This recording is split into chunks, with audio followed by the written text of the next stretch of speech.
Hello and welcome back to my channel.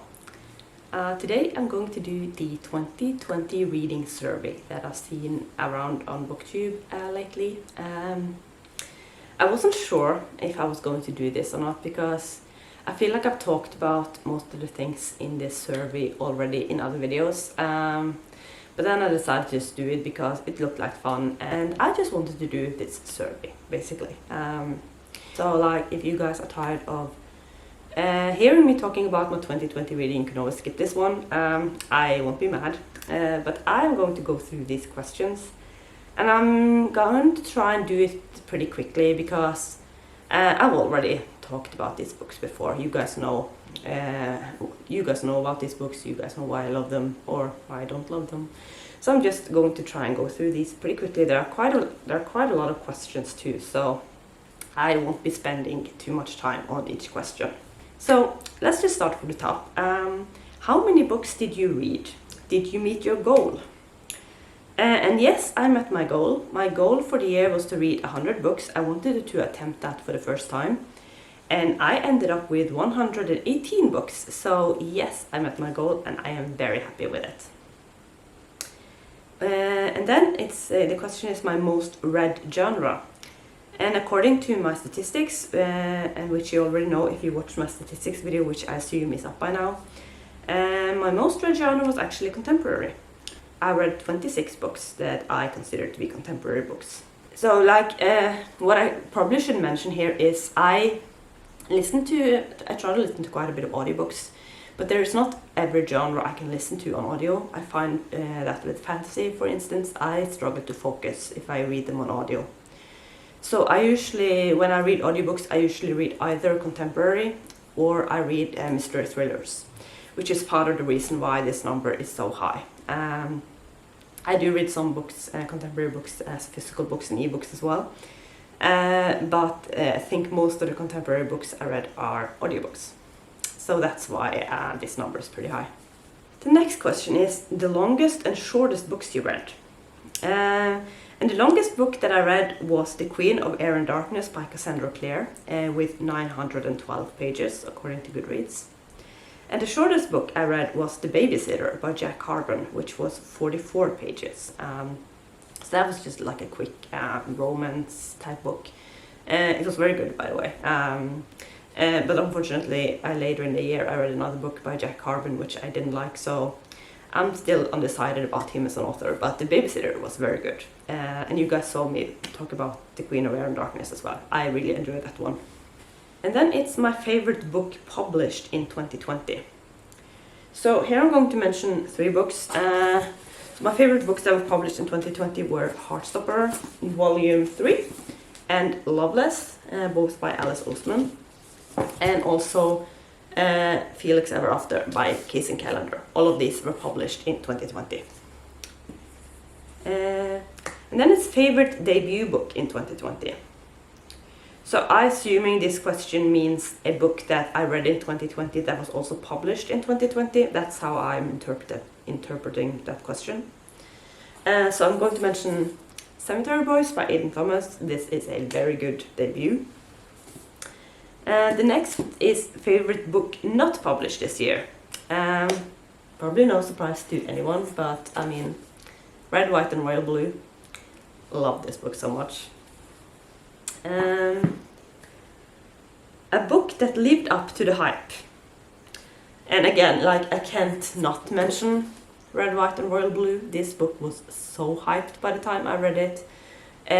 So I was almost sure that I would have to get disappointed by this, but I wasn't. I absolutely loved this one.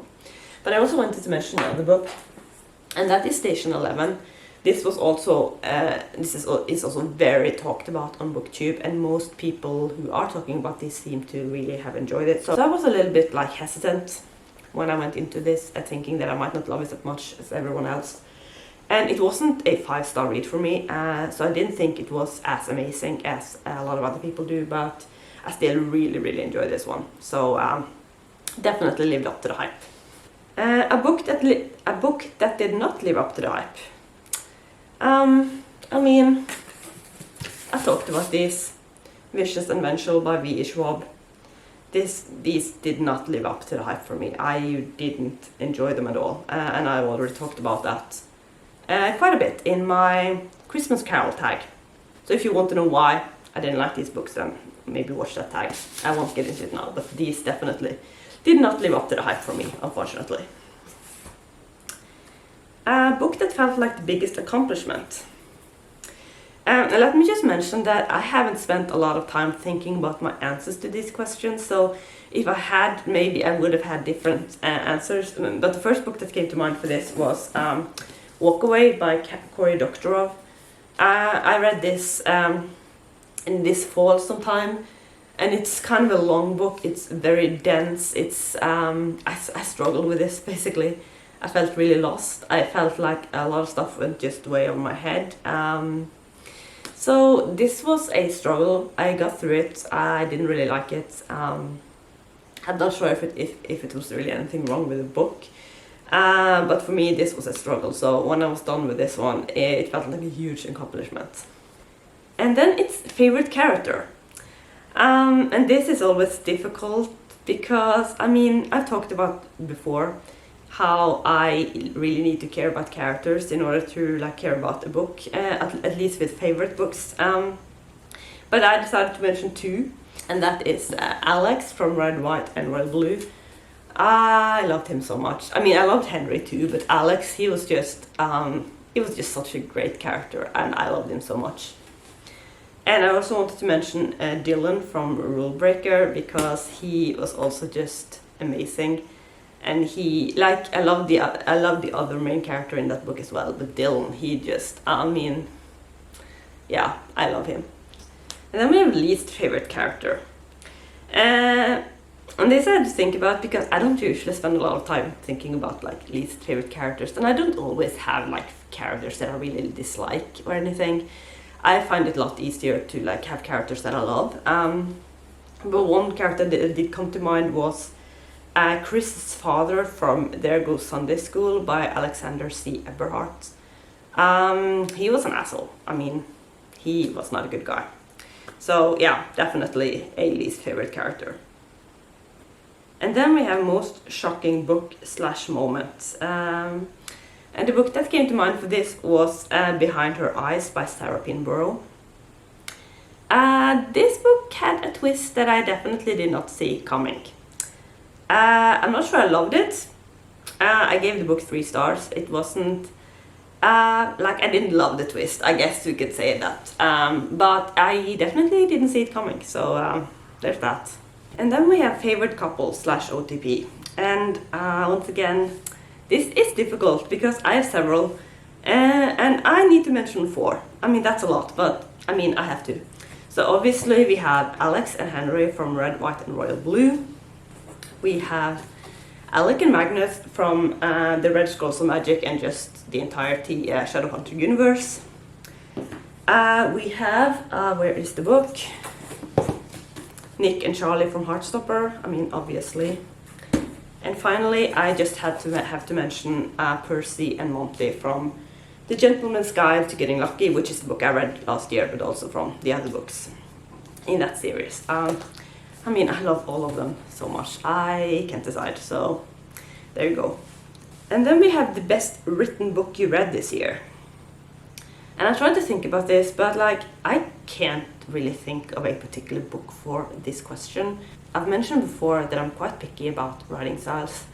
So when there's a writing style that I don't like, I will notice it. But a lot of the time when an author writes really good, I just don't notice, I guess. I mean, that's often a sign for me that the book is good, is well written. So just assume that every book that I gave 4 stars or above were usually very well written. And apart from that, I don't really have a particular book for this question. A book you pushed the most people to read in 2020?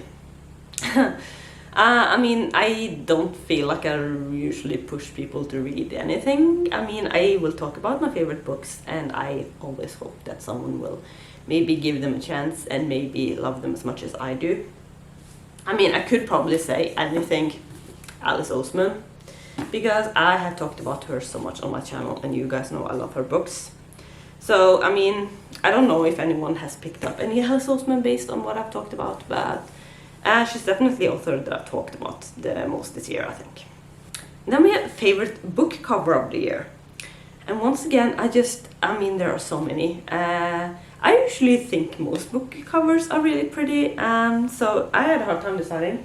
But I went with two that I think are really, really pretty, and that is Daisy Jones and the Six. This cover is just, it's so pretty. I love it so much. And also, I had to mention A Record of a Spaceborne Few by Becky Chambers. I love this cover, and I love all the covers of the books in this series. They're just so pretty. Some of my favorite covers for sure. So yeah, these two. I have two of my favorite covers of 2020. And then we have favorite book adaptation. And I had to go with the Shadowhunter series, which was not a new series in 2020, but I watched it or discovered it in 2020. And I just loved it. I loved it so much more than I expected.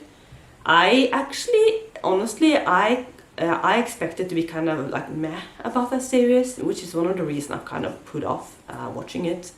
But then the pandemic hit, and I decided to watch it, and I ended up loving it. And it's not often that, like, as soon as I finish the series, I go back and start again from the beginning, but I did that with this series, so definitely a favorite adaptation that I watched in 2020. What book made you cry the most? I don't really cry at books. Like, if there are sad moments in books, you will rarely find me crying. If I do cry, it's because I get emotional, but it's usually not because it's sad. It's usually kind of the other way around. If things are like kind of happy, or it makes me feel things or something, I can sometimes get a little bit emotional. One book that did make me emotional this year was Loveless by Alice Oseman. Not because it was sad, but because I just related to it so much. And it kind of made me emotional for that reason. So yeah, definitely got emotional to this book. And then, what book made you laugh the most? And again, I don't usually do that, I think. I will smile or feel happy reading a book, but it's very rare that I like laugh out loud. And I can't remember any book that made me do that. But I do remember Rule Breaker by Lily Morton being really funny. Especially one of the characters, Dylan, which I mentioned before as a favorite character. He was just really, really funny. So definitely that book. And then it's a new favorite author you discovered this year. And I tried to go back and look at my list of books that I read and see if there were any authors that were new to me this year that I read more than one book of. And that I obviously loved. And the only author that I really found was Lata Blake. I read two of her romance books this year. I read two holiday romances in December. And I really, really loved those.